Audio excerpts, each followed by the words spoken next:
Good afternoon, everyone.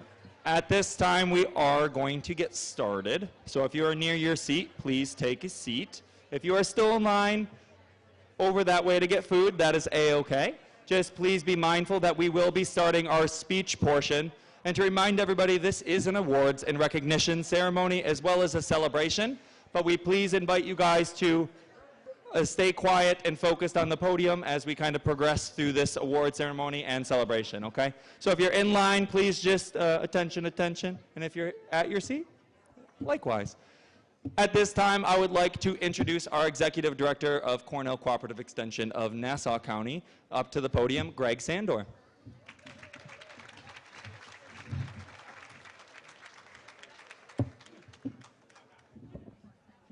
Thank you. Thank you, Colin. How's everyone doing? Woo! Yeah. The rain just kind of cooled things down, gave us a little water, so now we got beautiful weather, so perfect. I wanted to start out just by, again, you've been welcomed many times, but we want to continue to welcome you to the 100th anniversary of the Dorothy P. Flint 4-H camp. Woo!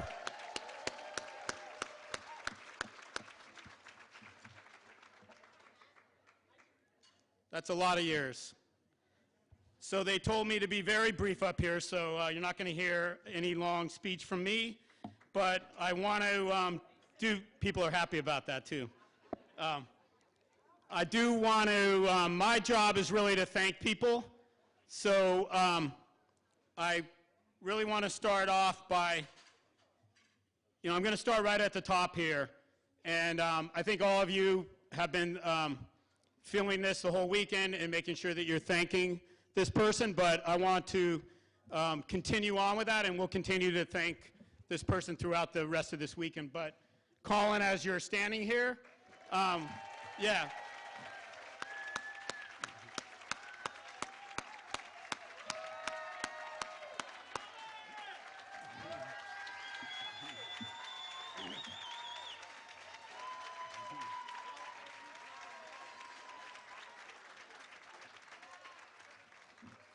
And he told me, do not thank me, don't do that. He doesn't want that, so that's the reason we're even more grateful. But, I don't really need to talk about it, and I know a lot of you have been thanking him privately. But really, from where I sit as executive director, I just want you to know that this was really Colin's vision, and he's been talking about it for many, many months, even years. And to see this all come to fruition really did start from the top here with Colin, and I just wanted to make sure from where I sit in the organization that everybody knows that really he was the driver and made this happen. So kudos, Colin. And then he's going to thank his team. I'm not going to get into that, but I do want to at least acknowledge Jamie Fahey. Here's Jamie. And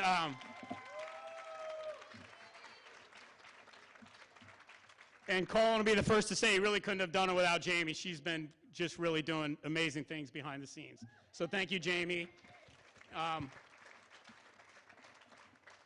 And then again, I think Colin will do this later, but I would like all of the camp staff to stand up so we can thank them, because they, as you know, they've been working really this last week till midnight and beyond to make this happen. So please.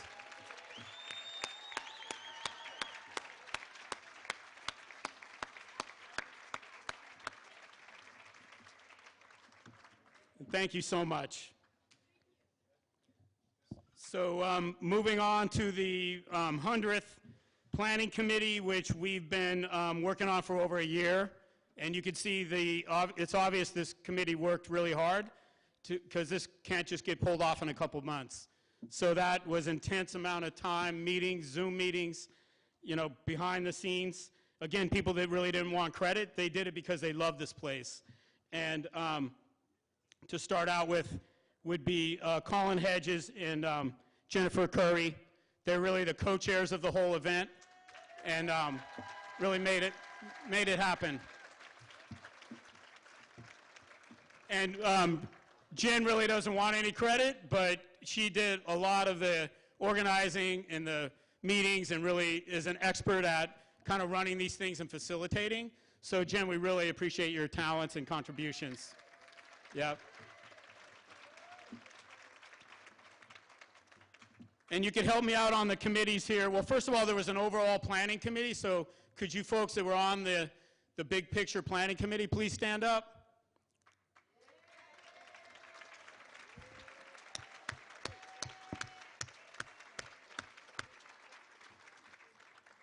And then we also had the activities committee, the fundraising committee, the history committee, the celebrations committee, and was there any other subcommittees?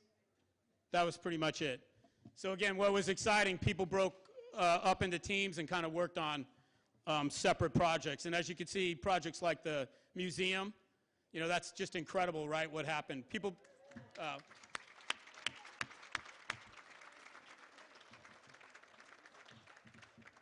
at past reunions, people have said, it's frustrating, why don't we just see like pictures and stuff? So if you look at the video and you look what was set up there, it's really phenomenal. And that's just, you know, months and months worth of work. So thank you for that.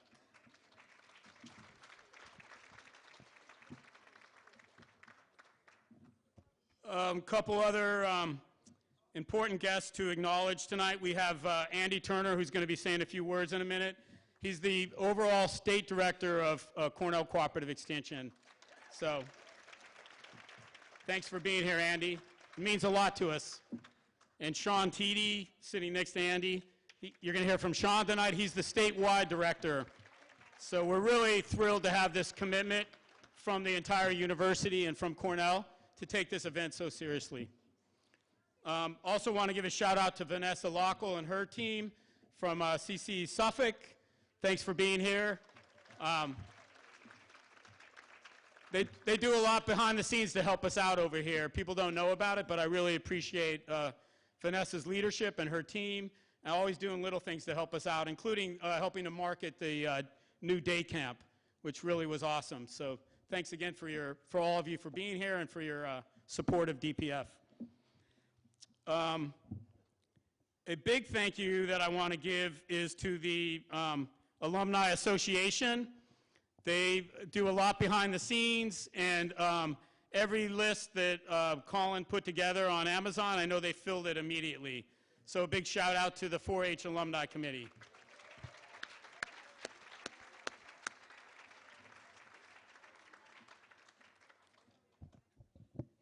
And then that's it. I'm going to now turn it over to Larry Berger, who is our board president for CC Nassau.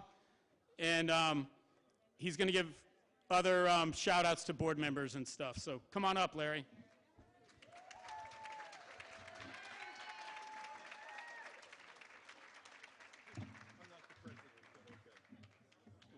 Treasurer, not president. He's been president 3 times, though, so Yeah. he's still the president. In your eyes, I'm the president. Okay. Well, I'm a volunteer on the board of directors of Cornell Cooperative Extension, and that's the body that kind of oversees all the activities of this organization. The 4-H camp, but we have other areas of interest that we deal with. Our president, Judy Wilansky, was not able to be here tonight, but we have 2 board members who are here. I'm going to introduce them, Maureen Hanna and Larry Rubenstein.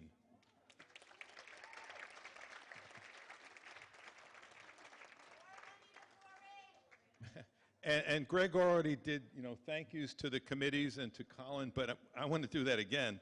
A big thank you to all the hard work that the committees have done to make this a fabulous event, and a special thank you to Colin Hedges. So let's give them again. Okay.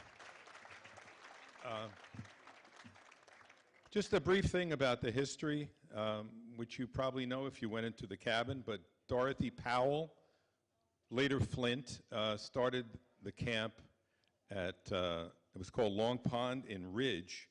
It's now called Lake Panamoka. And that was in 1924. And then 1925, the boys came. Originally, it was the girls at first. And then they stayed there until 1928. And then 1928, they moved to Wildwood State Park, just 5 miles down the road. And they were given about 3 acres, and they set up a lodge in 1930. And it's the same lodge that was at Pine Tree. When they moved it, it was cut up into 4 sections. There's a photo in there of how they did that. And the original camp then moved from Long Pond to Wildwood State Park, and then in 1939, the State Park Commission, Long Island State Park Commission, voted to ban organized camps from the state park. So Dorothy Powell and her mother found 35 acres, which is the east side of camp, and that was in 1940, the Pine Tree Camp opened, and it stayed there in that small 35 acres until it expanded eventually through the 50s, 60s, and 70s until it was 140 acres, the present acreage that we have now. Okay, and when I finished as a counselor and I had to go out into the real world, like we all do, I mean, we'd like to keep coming back forever, but I made it a point to try to come back at least once a year. And I'm proud that I've been able to do that. So from the first time I was a camper in 1954, I've been able to come back at least once a year. Sometimes it got to December 27th and I hadn't been here, and I had to take a ride out here, and luckily it was a warm day. So, but I'm happy I kept that streak going. And why do we come back? It's because we love this camp. We feel safe here. We feel like it belongs to us even though we don't own it. We have a stake in it, and we all want to make sure that the camp thrives for another 100 years. Okay.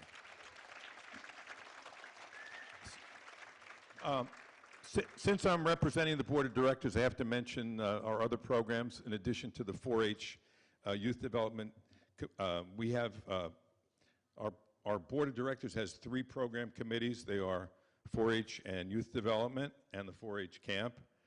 And then there's natural resources, environmental education, and the East Meadow Farm. That's the second one. And then the third one is food systems, health, and wellness and nutrition.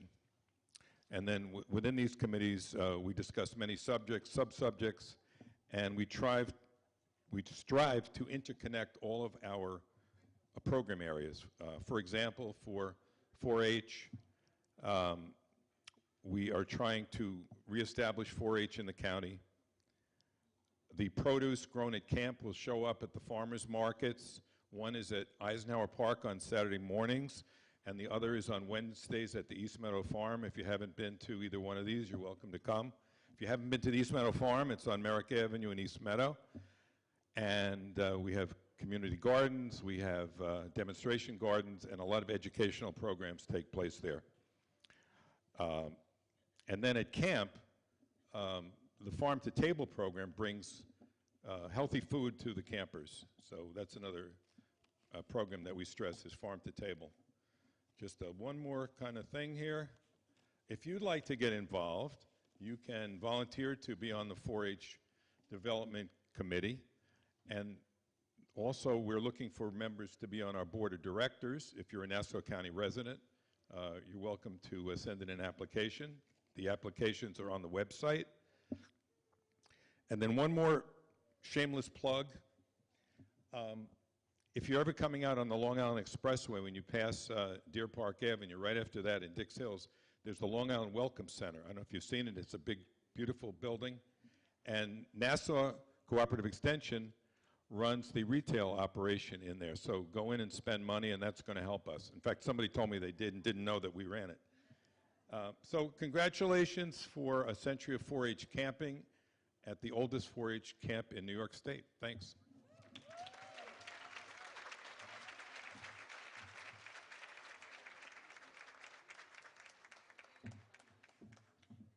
Thank you, Larry. Now it's my honor to introduce the statewide director of Cornell Cooperative Extension of New York State. As I said earlier, we're very fortunate to have Andy Turner here with us. And I'll just quickly give his short bio.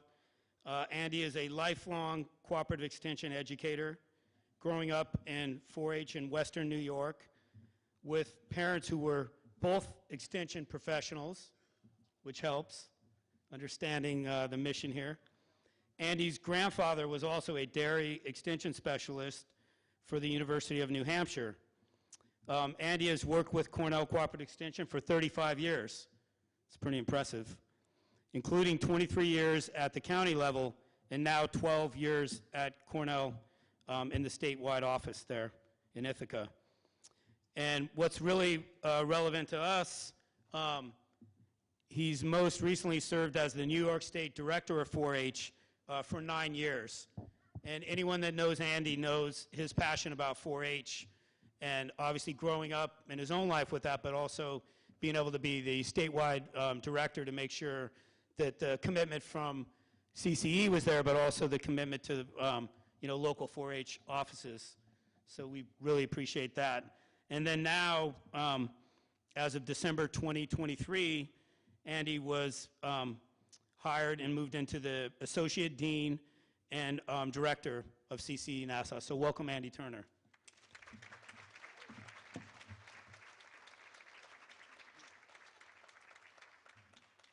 Don't worry, this isn't a long speech either.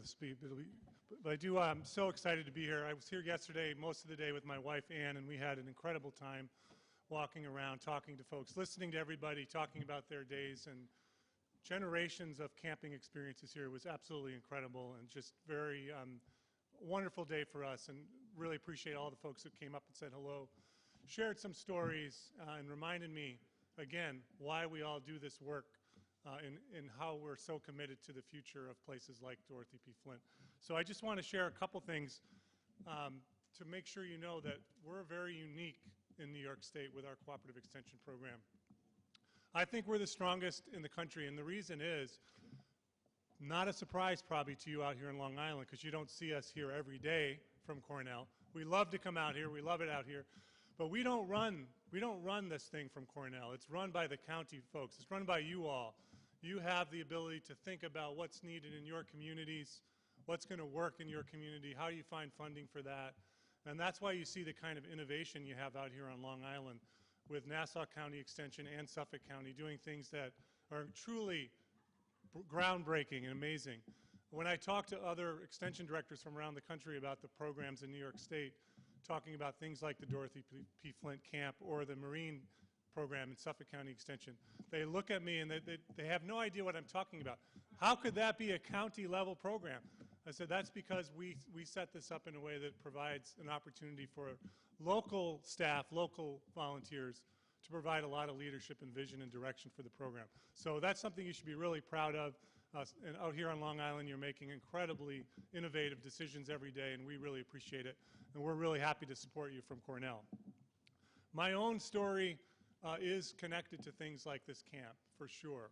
When I reread the incredible work you all did to put together the history, it really, really touched my heart, reading about the goals of the 4-H camping program, to teach self-reliance, perseverance, cooperation, leadership, self-discipline, and appreciation of nature. Powerful stuff.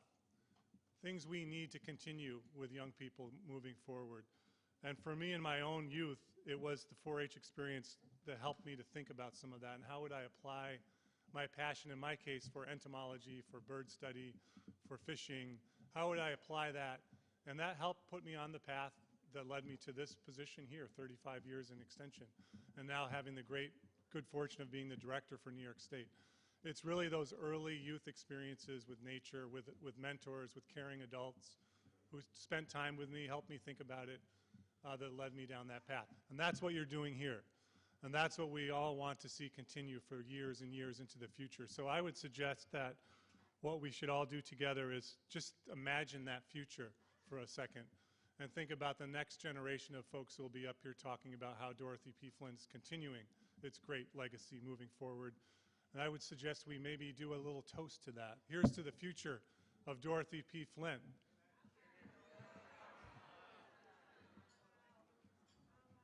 And whatever we can do to support that vision from Cornell, we're here to help.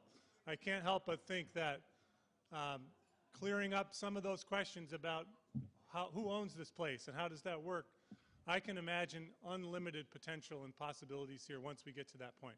And if we can help you, we're here to help you. And the last thing I want to say is what I see when I'm here and I spend time here, it reminds me of one of my early experiences in 4-H as a professional. I think it was around 1992. We had, and some folks here may remember this, but we had a training here of 4-H educators. We had a program then called the Sport Fishing Aquatic Resources Education Program. And we had some great puns yesterday, so I'll throw one in there. Using fishing as a hook to teach youth about the environment, about natural science. I know, yeah. It was an amazing program. And we had a training here of adults to learn about the program and then bring it back to their counties. And it was my first time here, and I was blown away. And we ended up, all of us, down by the beach, of course. The sun was setting. This is true. I'm not just making it sound perfect. It was perfect. And we didn't know what we were doing. We had no idea how to catch fish on Long Island. But we had our fishing poles. And a bunch of us were catching sea robins down there. As the sun was setting, we were having a blast. And for me, I remember thinking, this is a career for me. This is going to be great. I can combine my love for nature and natural resources, teaching youth about the environment, and I can do it in places like right here. So I'm all in. I have this job for 6 years, I think, hopefully. By the end of that time, I'm hoping that there is a clear path forward and that we have the Dorothy P. Flint 4-H camp headed towards another 100 years. Thank you all very much.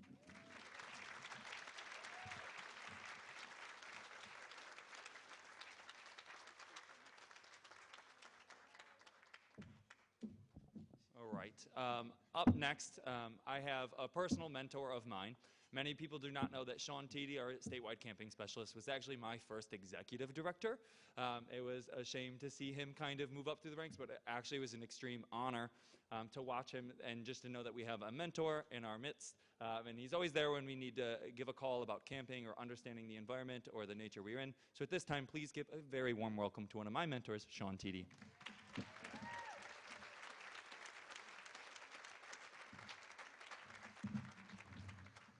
Thank you, Colin, and great to see everyone here tonight. So I live upstate. I have a long drive down here. It's about 8 hours every time I come down, and I have a lot of time to think as I'm driving, and I may have been making notes on my drive down this time about things that I wanted to make sure to mention. And one of the things that I think that camp is for a lot of people is it's a place that's home. It's a place that we feel at home. And when I started in this role 16 years ago, I think this may have been my very first place in terms of other camps that I visited. And so over the years, over these past 16 years, Dorothy P. Flint has become a home for me in the summertime. It's a place that I could come and I would stay in the Cliff House. And when I didn't have any travel money, but now we have a great extension director and all that's taken care of. So when I needed food to eat, I could just come here to camp. The camp directors at the time, they were great. They didn't care when I was coming, when I was going.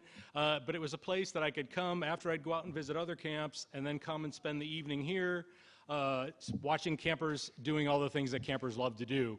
And so camp is very likely a home to all of you, and that's why you're here tonight. But I wanted to share my story as a guy from upstate New York. I live closer to Buffalo than anywhere else. And that Dorothy P. Flint is also a home place for me, especially in the summertime. And so this year, when I started in 2009, there was a great debate among the camp directors of who was the oldest camp in New York State, oldest 4-H camp. Clearly, tonight settles that. So congratulations to all of you on 100 years. So we have another camp next year that's celebrating 100 years, another one that's celebrating 80 years, and another one that's celebrating 75 years. So Andy and I are just figuring out our show, like what our road show is going to be. But I tell you that along with the fact that this summer we had 22 camp facilities running across the state of New York with 30 camp operations. We employ over 550 camp counselors. We camp over 10,000 young people from the last day of school until the first day of school. So our last two camps closed on Friday. So we run the entire summer. All of that is because of what Dorothy P. Flint did here 100 years ago. That impact is significant.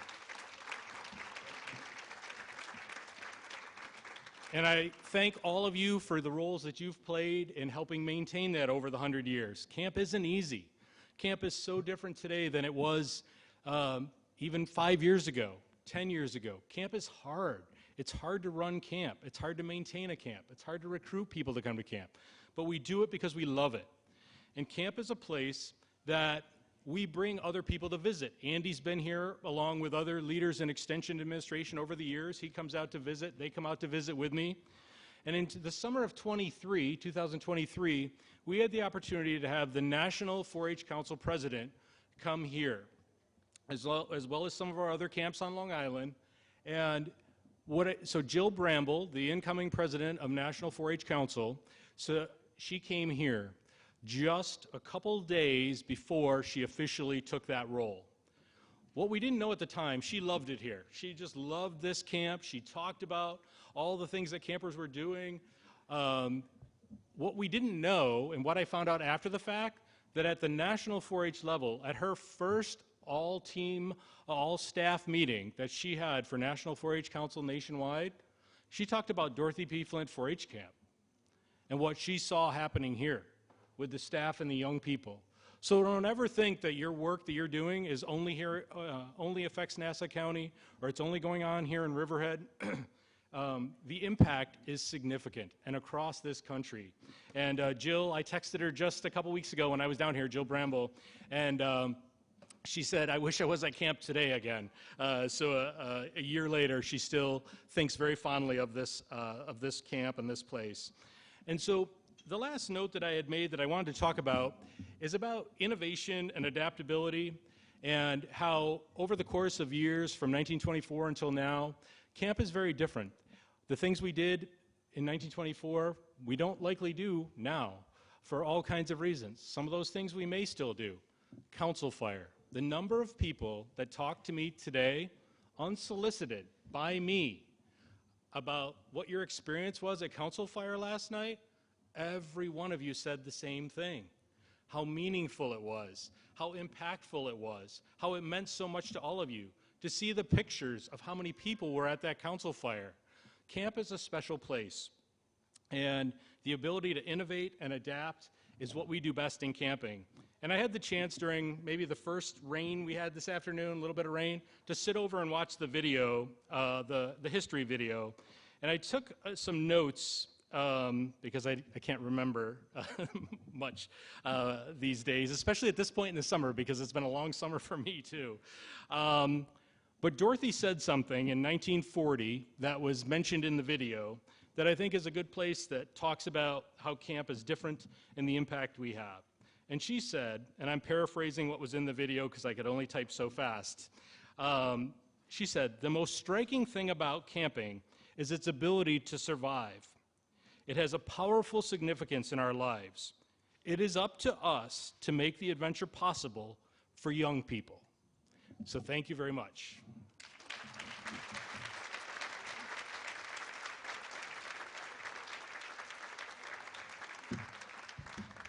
Thank you, Sean. That's awesome.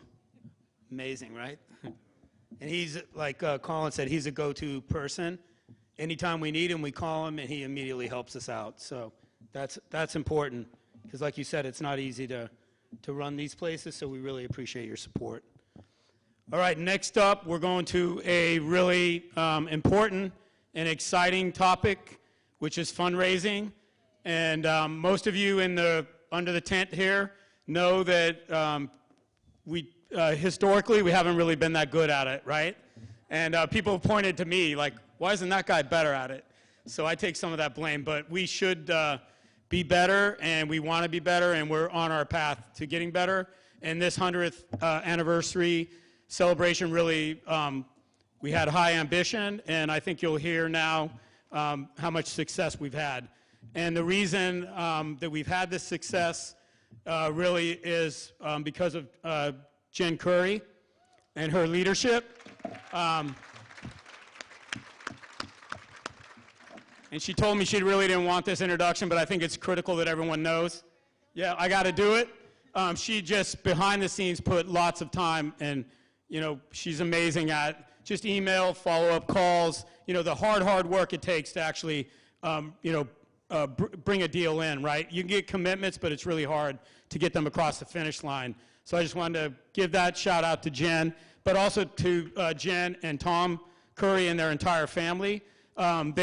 They made a significant donation.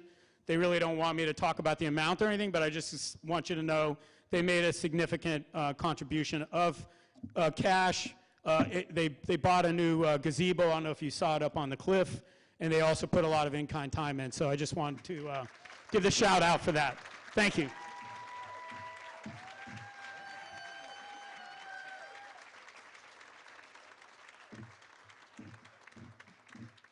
Right. Some of you know that I started here as a camper in 1996 in Edrenell. And as a girl from Queens, coming to 4-H camp was magical, a little weird. It was a very different kind of place than what I was used to. And I came back year after year. I was a CIT, I was a junior counselor, a senior counselor, a program director. I was a secretary one summer, because that's what you do, Larry, when you're too old to come back for real. You just become the secretary. I know some of you can appreciate that. Right, Beth? Really, all of my closest friends are my camp friends. I see you out there. Some of you know I met this guy, Tom, on a work weekend, and we got married out here. And so, yeah, we have a lot of history. And now I have the immense pleasure of being the chair of the fundraising committee for our 100th anniversary. And so I want to first recognize a few of our major donors and supporters, and we'll give them a big round of applause at the end after I name all of them. So give me a moment here. Jan Levin, who wasn't here with us this evening, but he came to camp for a couple of summers as a kid and found us again as an adult and has been supporting us year over year since he rediscovered camp. The O'Callahan and Padavan family, who, of course, has been central to literally everything here at camp, but who are spearheading a campaign on behalf of our beloved Don, who we know we honor him so much this weekend and every year as we come back to camp. James Komasinski and family, who found himself living very close to 4-H camp. I won't tell you where, but very, very close. And just jumped right in as a supporter, really embraced our motto to make the best better. So thank you, James. Don Jayamaha and his family, who came to us as a friend of James and also jumped right in, giving us his time, talent, and treasure. So we really, really appreciate you, Don. Thank you so much.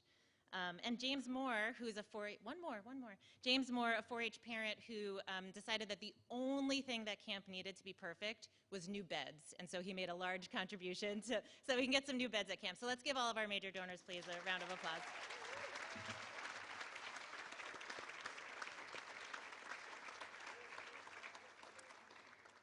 And I also want to thank the rest of the fundraising committee who helped us so much. So Eileen, Dawn, Sue, Mary Beth, thank you for your help. And then you'll see on your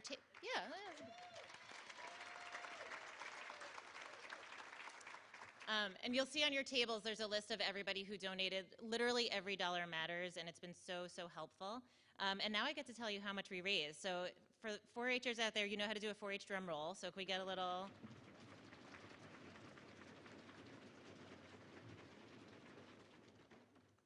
Not bad. We're going to try that again next time. That was okay. We are so, so thankful to say that we exceeded our goal. We raised $107,000 for camp.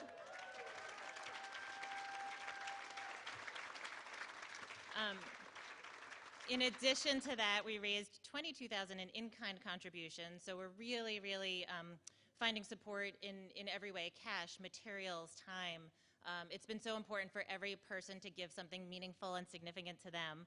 And before I go, I have two more things. One is an ask and one is a gift. So the ask is that we ask that you all, if you can, make a contribution significant to you. If you have already, we thank you so much. If you haven't and you're feeling moved to do so, by this evening and the magic of camp, on your tables there's a postcard that looks like this.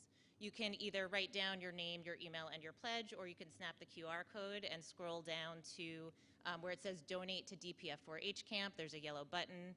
You could do that on your own time. If your Wi-Fi isn't working, feel free to take the postcard with you. If you do write on it, we'll come around and collect them.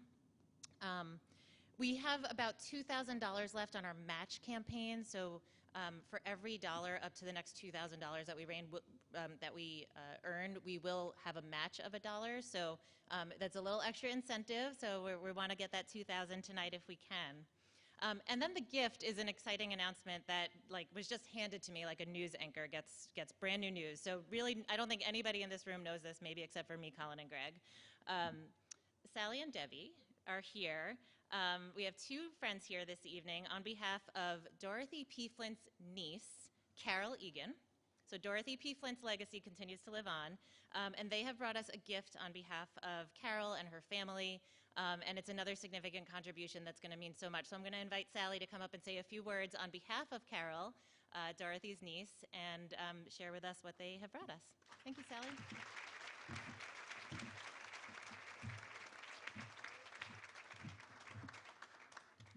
Well, first of all, I want to thank you for sharing with me what a wonderful experience this camp is. And I visited a little over a week ago with my friend Carol, who I've known for 45 years.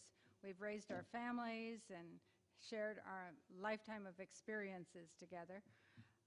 But she unfortunately couldn't be here tonight, but she sent me with this message and this check. She wanted you to know that her Aunt Dorothy Powell Flint was like a mother to her. Never was there a more community-minded person. She told her to always help my community, our community, and she always passed this on to her 3 children. She has a letter from Dorothy expressing this, and in her honor, Carol is donating $15,000 toward fundraising for this magnificent camp.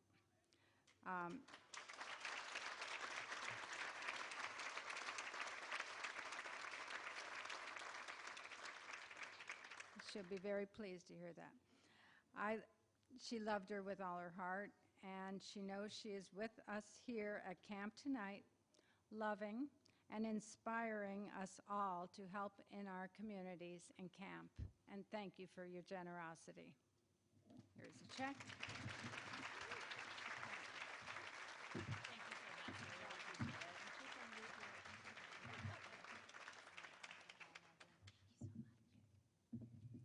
Okay, so with that, we have one more special treat for the evening, and then we're going to celebrate after that. So Colin, I'm going to call you back up to the podium. Colin has some awards for us because, you know, we love a good award.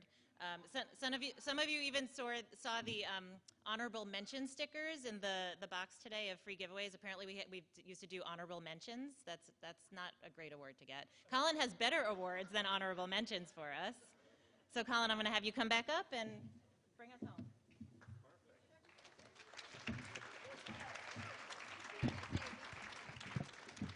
So I actually may have the long speech, turns out, but it's not that long. It would be foolish of me to not say a few words while I'm up here on the definition of camp. We have a few of you joining us who are not from the camping world, so welcome on in. Ladies and gentlemen, honored guests, tonight we gather to celebrate a milestone, a centennial of memories, growth, and unyielding spirit. We celebrate 100 years of Dorothy P. Flint 4-H Camp. My theme tonight is simple yet profound. Camp is. Camp is the laughter of children echoing through the trees, a sound so pure that it transcends time, reminding us of the simple joys in life. Camp is the warmth of a campfire, a circle where stories are shared and friendships are forged. It is in these moments that we find our sense of belonging, community, where we are accepted just as we are. Camp is the making of friendship bracelets, each knot symbolizing trust, a woven promise, and the practice of crafted skills that tie us together beyond our boundaries in the campground. Camp is the excitement of discovering nature, from the smallest insect to the tallest tree, fostering a respect for our love for the environment that lasts a lifetime. Camp is the challenge of trying something new. Whether it's scaling a climbing wall or paddling a boat in Long Island Sound, it teaches resilience, courage, and the thrill to push beyond our normal comfort zones. Camp is the late-night whispers and shared secrets in the bunk, where bonds and strength are strengthened and friendships turn into family. It is the essence of camaraderie that turns strangers into lifelong friends. Camp is the dedication of our counselors and staff who give us their summers, their hearts, and their unwavering energy, working tirelessly to shape the leaders of tomorrow. They have given up the concept of summers off and understanding that their 24/7 commitment is an investment in the future of our nation. Camp is the spirit of 4-H, empowering young people to build skills, knowledge, and confidence to lead. It is the embodiment of our motto, to make the best better. As we see campers grow into responsible, caring, and compassionate adults, camp is tears shed on the last day, not from sadness, but from the overwhelming gratitude for the experiences of the people who have touched our lives. It is the bittersweet farewell that carries us into the promise and the promise to return. Camp is, for some of us, the mound of paperwork for accreditation, the inspection, and doing it the right way, which is not always the easy way, even when you don't want to do it. With the world changing every step of the way, we must match its stride to keep on thriving. Camp is a legacy of 100 years, a tapestry of memories, lessons, and love woven by each camper, counselor, and supporter who have been part of this incredible journey. And as we celebrate this centennial, let us remember that camp is not just a place, it is a feeling, a tradition, and a beacon of hope and growth. Here is to 100 years at Dorothy P. Flint 4-H Camp, and to so many more years of making the best better.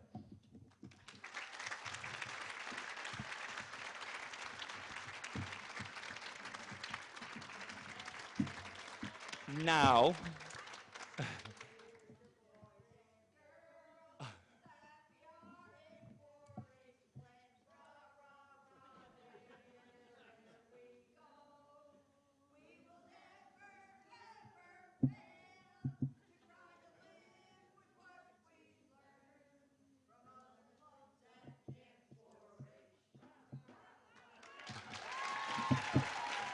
wow. I need a few more of those pass my way. The ones that are hiding from me, the songs I don't know after the award ceremony. Thank you very much. Can't wait to learn them. So it brings me to my award portion of tonight. We have some folks sitting amongst us that I would really like to say thanks and to honor. They do not know they're getting awards. This was not spoken or given to them, but embodiments from 4-H are all around us. I wish I could give you all an award, but some of you have really shown up this year and really brought the bridge back to the table. So I'm going to invite you up. If your name gets called, please join us up here, and Jamie is going to pass you a small award. These are my 5 Leadership Spark Awards for this year. Our first recipient is Ian Goodman.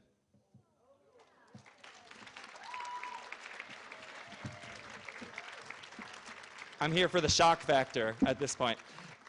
Ian showed us that no distance is a factor. Ian does not live in the state. Ian, this year, found a way, after many years, with hard work of many people, to donate us a truck. That beautiful white truck that we've been using out this way. Not only was Ian that generous, but Ian also found ways to work through his organization and company to get donations for his volunteered time, showing us that distance is no factor, and there is a way to get it done. So give it one more time for Ian. My next recipient of the Leadership Spark Award goes to Jenny Sobey. She totally, is she here? Did she skip out? She skipped out on it? That's okay. Jenny Sobey was the first to confront me in camp. We were standing up by the chicken coop, and she asked me the simple question, yet profound, why? Why is it this way? Why are we no longer doing this? And through that, we understood why and how we can take the next step forward. So although she is not up here to receive her award today, let's give Jenny a big how, wow, wow, wow, how. Our next recipient, who I also do not think is up here, but was up here and in line to be up here, is Rob Castora, or Bobby. They made side plans. They were here earlier. Rob, this year, for those of you who do not know, was a profound person to bring the website to life. Our historical scans and everything that we have done, carved and etched into this 100th. That way, we have double copies, and it was through many work that we have built that history museum.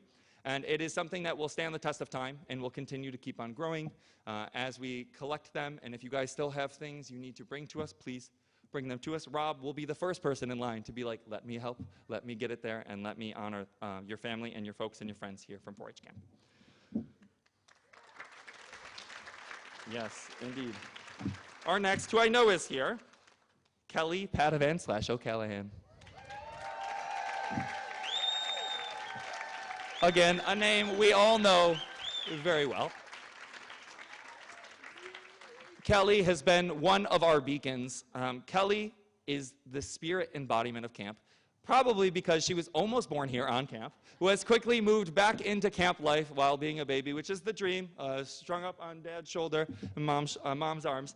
She was brought back here and truly embodies everything camp. Kelly will be the first person to put funny sayings on the front of the summer office, to have puns and candy and support for the staff. She's the one who stays up late and wakes up early sometimes and to get the job done. If she has to, she will be there. So give me one more big wow wow for Kelly. Thank you for keeping us connected to our roots. Our final Leadership Spark Award goes to Beth Shear.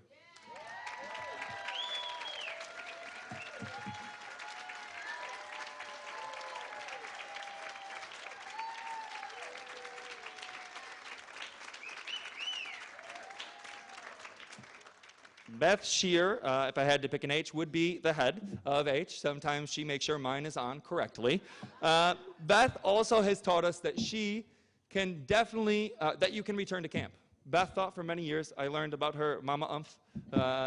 Many stories have been shared and experience has been gained through working with Beth, so I appreciate that a lot. She has showed us so much that we can return to camp at any time. It is not just what once was, but what can be. And Beth continues to do that. She flies in from Arizona just like Trish does every single year. I don't know what it is with Arizona, but they come back. They're brought back. Beth has been working here for a few years now. The heat, yeah, with transfer as well. They come back, they show us the way, and they teach us. Everyone up here teaches us something about what is 4-H. And 4-H transcends time, it transcends the place, and it definitely is all of us collectively. So give one more round of applause for Beth.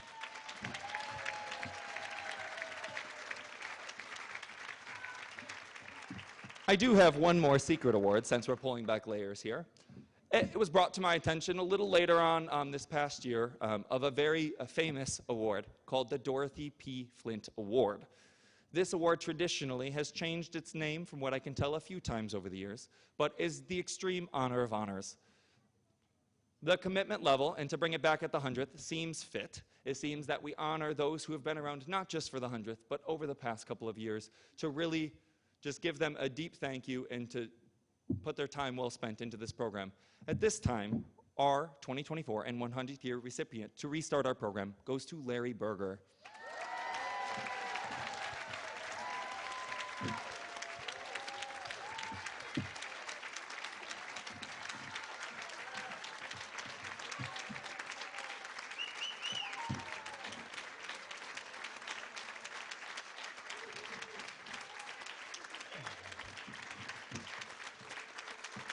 Larry Berger, as you saw before, had a wonderful way with words and carrying himself. And as Greg mentioned, he just can't stay away.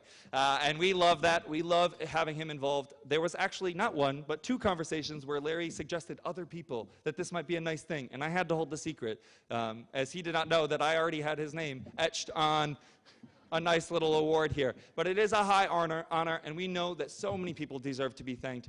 Thank you all so very much for being here, and we really appreciate you coming up. But let's give all of our recipients this year a big thank you.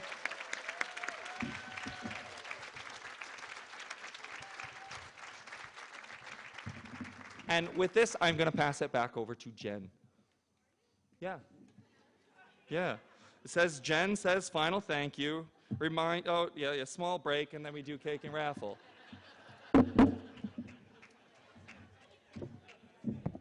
Final thank you. I appreciate you. Thank